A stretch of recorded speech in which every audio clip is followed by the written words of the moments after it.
My name is Melinda. I'm turning 51 this year. Today, I officially became a single person after divorcing my husband, Mark. We were married for 27 years. I never imagined I would go through a divorce so late in life. But I don't regret it, because having a husband like Mark was worse. Let me tell you my story today. I got married at 26 and gave birth to a son the following year. When I was 48 and got a job, my only son left home and I was living alone with my husband. Both my husband and I were full-time employees, so our incomes were sufficient. So I was thinking, now we just need to save for retirement and enjoy our remaining years, imagining a joyful retirement ahead, my heart dancing with anticipation. But suddenly, the unexpected happened. Melinda, my mother collapsed. A call from my husband came while I was having lunch at work. My mother-in-law lived just a few minutes' walk from our house. She was usually an active person with many friends and acquaintances, and she treated me, her daughter-in-law, very well. She always boasted about her good health, proudly claiming she hadn't caught a cold in years. Why did something like this happen to her? I immediately headed to the hospital with my husband to hear the doctor's assessment of her condition. Your mother has had a stroke. Fortunately, because the time from onset to transport was short, she survived. However, the doctor hesitated as he told us the reality. I think it is very likely that she will be paralyzed in some way in the future and will need nursing care. That day, when we returned home, my husband and I discussed my mother-in-law's future. My husband spoke first. Melinda, I'm counting on you. Please, take care of my mother. He pleaded with me fervently, almost kneeling before me. Of course, I couldn't give an immediate answer. I knew well that caregiving is not as easy as it sounds, while also working. Because my own deceased mother also nursed a sick person at home in a similar manner. When my father passed away, my mother even said, "I feel relieved rather than sad." Caregiving is indeed that challenging. But despite my confusion, my husband continues to plead with me. My mother would be happier if you, as a woman, took care of her rather than me. This is something I can't do. What my husband said was reasonable. Indeed, my mother-in-law is a woman, so she might resist being taken care of by her son. Moreover, relying solely on external helpers would be too costly. There was only one option left. I understand. Then I'll take care of your mother. My husband took my hand, crying tears of gratitude, saying, Thank you. And so I quit my job to take care of my mother-in-law. When my mother-in-law was discharged from the hospital, she was left with paralysis in her limbs and a mild speech impediment, making it difficult for her to go to the bathroom or eat on her own. I'm sorry, Melinda, it's all because of me. My mother-in-law always seemed apologetic, but I was happy to be able to help her. During my busiest periods, my mother-in-law willingly took care of my son and genuinely cherished him. Thanks to her, my son still adores his grandmother. I believe my son's kindness and sociability are greatly influenced by his grandmother. Mother-in-law, please don't hold back from now on. I'm helping you because I want to. With those words, my mother-in-law looked genuinely happy. I felt that caregiving was an exchange of hearts. We laughed and enjoyed each other's company every day, and I sometimes thought that a life of caregiving was not so bad. However, at the same time, my husband gradually started acting strangely. Hey, Melinda, are you really taking care of her? She's my mother, you know. What's wrong with this food? Aren't you being too lazy, even though you're always at home? You wouldn't understand the hardships of a working person, would you? He began saying things like that. My husband had always been rather quiet and gentle in tone. Both my mother-in-law and I couldn't hide our surprise at his sudden change in behavior. But my mother-in-law fiercely objected to his words. Why would you say such things to Melinda? She scolded him in my place. My husband was naturally a bit ashamed to be scolded by his mother, but after a few days he returned to his old self. Those days continued. Eventually, my husband said, "We can manage with $500 for living expenses from now on. Since you're always at home, if it's not enough, do some side jobs and figure it out yourself." Something like that. The reasoning behind the $500 was that my husband's pocket money was also $500, so it seemed fair for me to have the same.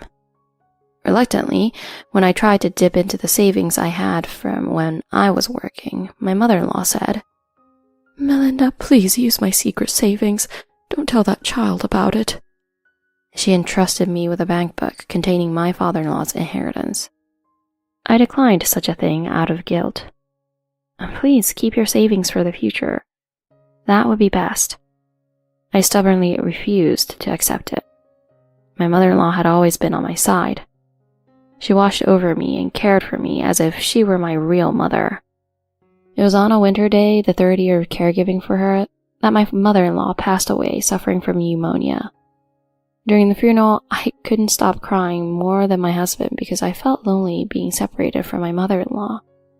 Since my husband is an only child, there weren't any major disputes over inheritance, and once everything was settled, we were supposed to return to our usual daily life. However, as soon as my mother-in-law passed away, my husband suddenly said, "When are you going to start working?" and directed a cold gaze at me. "What do you mean, when? What are you talking about?" "How long are you going to be unemployed and depend on me? I don't intend to support you." Are these words appropriate for a wife who devoted herself to caregiving for his mother to the best of her ability? I sacrificed my job and a considerable amount of my freedom to dedicate to caregiving. Wait a minute. I didn't quit my job because I wanted to. Didn't I quit to take care of her? Hey, are you blaming your unemployment on my mother? It's like the conversation isn't even connecting. Can I really endure being constantly told off by such a husband? With that in mind, I desperately tried to find a job. However, it's not easy for a woman in her 50s with only a bookkeeping qualification to find a job. And then my husband said, "Don't think about part-time work. That's just being lazy." So the type of employment I was looking for was full-time or contract employment. That only raised the bar for employment even higher.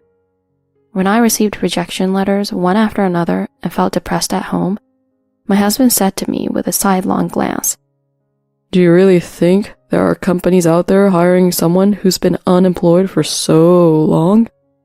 He said it in a mocking tone. My unemployment was because I was caregiving, right? Why do you have to say something like that to me? I desperately tried to argue back to my husband while holding back tears. But then my husband said something outrageous. Yeah, more excuses. The world isn't so lenient that you'll get a job just like that. If you plan to keep leeching off me forever, then get out." He snorted arrogantly as if he were in the right. That day, I couldn't sleep from frustration and misery. I cried all night long. And after crying until my tears dried up, I made up my mind.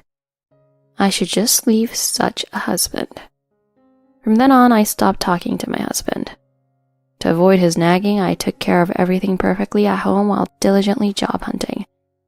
One day, about 2 months into this routine, my husband came home seeming irritated or agitated. And then, he threw this at me. "Hey, parasite, how long are you going to stay unemployed? I told you to leave." His words were sharper and more pointed than usual, but I wasn't about to back down. "Do you understand your own position?" "Huh?" My husband sounded dumbfounded for my unexpected counterattack. What do you mean?" I said, "Do you understand your position? Can you manage on your own if I leave? What about the mortgage on this house? You've never done any housework before, is that okay? Ever since I quit my job to take care of my husband, I've been paying the mortgage from my savings." Of course, that's because my husband reduced the household expenses to just $500. Over nearly 3 years, I've paid around $40,000 in monthly repayments of $1,300. Even though we used to split the payments, I've been covering them all for the past few years. Do you still think you're in a position to tell me to leave? After I politely explained, my husband immediately became flustered. No, I contributed money to the household too. Huh? You think you can say that with just $500? As an adult, have some shame. My husband, who couldn't utter a word in response to my words, seemed to slowly begin to understand the situation. Oh, wait, isn't there less stuff in the house? He finally noticed, huh? Men can be so clueless, it's frustrating. You were the one who told me to leave, so I was getting ready. Well, this house is yours and mine, so if you want to live in it, I will charge you a certain amount of money. Huh? What do you mean? That's right. I handed my husband the divorce papers swiftly. The part for me was already filled out, and I had signatures from acquaintances as witnesses. All that was left was for my husband to sign and date. What a prepared wife, don't you think? Wait a minute. Isn't a divorce too sudden? Sudden? After being unemployed for so long, being called a parasite, and being told to leave? Don't act like you didn't have the intention to divorce. I simply chose to leave after your words that day. So why are you so flustered? I didn't mean it that way. Oh, really? Then could you tell me what you did mean by it? My husband broke into a cold sweat. Why is he so nervous? It's just that, I wanted you to get back into the workforce as soon as possible. I was being tough on you. I was trying to toughen you up so you wouldn't just become a stay-at-home wife. He was trying to sound reasonable. He looked relieved, as if he had come up with a perfect excuse to convince me. But really, who would be fooled by those words? That's what I really thought. And he didn't realize it. He was digging his own grave. Well, I see. Well, thank you for that. Thanks to you, I've been able to live without relying on a foolish husband. I appreciate it. This is also thanks to you. Thank you so much. I said with a smile, and his face sagged even more. Well, I guess that's good. The arrogance he had just displayed was gone, replaced with a pathetic expression as he altered between looking at the divorce papers I brought and at me. Wow, I'm really happy. Now I can feel confident about parting ways with you. As I spoke joyfully, his face became even more filled with despair. And as if resigned to his fate, he muttered, Divorce, can't you wait? If you leave me now, what will I do? I couldn't feel even a shred of sympathy for my husband, who seemed on the verge of tears. But I wasn't hurtless either. Shall I just listen to his side of the story for now? Why? Isn't it a relief that the parasite is gone? Then my husband said, as if squeezing the words out. Actually, I, lost my job. Yeah, I know. As soon as I responded, my husband looked at me as if he were seeing a ghost. Huh? You knew? How? You took my insurance card without permission, didn't you? Well... The beginning of this was like this. One day I witnessed my husband taking my insurance card from my wallet. I wondered about it, but by that time I had already stopped talking to my husband, so I thought it might be a good opportunity to leave being under household and get my own insurance. During my job search, I went to inquire about health insurance, but when I went to the corner, it seemed that my husband had already been removed from his workplace insurance. Please expedite the procedures for health insurance. If you continue like this, you'll end up uninsured. That's what they told me. I thought I was still covered as a dependent, but did my husband maliciously remove me from it? I thought so, but the situation was a bit different. My husband's company went bankrupt due to financial difficulties. It happened right around the time of his remarks about leaving me. After that, for 2 months, my husband received unemployment benefits and started job hunting just like me. Perhaps he was too confident because he had been in a managerial position at his previous company. He thought he could secretly find another job and return the insurance card without me noticing, thinking everything would be fine. But reality wasn't so forgiving. My husband, lacking qualifications or notable skills at the age of 50, struggled to find a job. His frustration and anxiety only intensified his attacks on me. I was so worried about the declining performance of my company, so I took it out on you. After the bankruptcy, I didn't know what to do, and finding a new job became so difficult, so I ended up saying even more horrible things to you. I'm truly sorry. But if you leave me now, what am I supposed to do? However, deep down, I just wanted to become estranged from this husband of mine as soon as possible. All right, you figure it out on your own. I'm not your mother, you know. But you took care of my mom, so to me you're kind of like a mother too. What kind of reasoning is that? I feel like his brain is melting from the stress of unemployment. But my husband in front of me showed no sign of joking, making me even more scared. It's not a joke. Sorry, but I've got a job starting next month.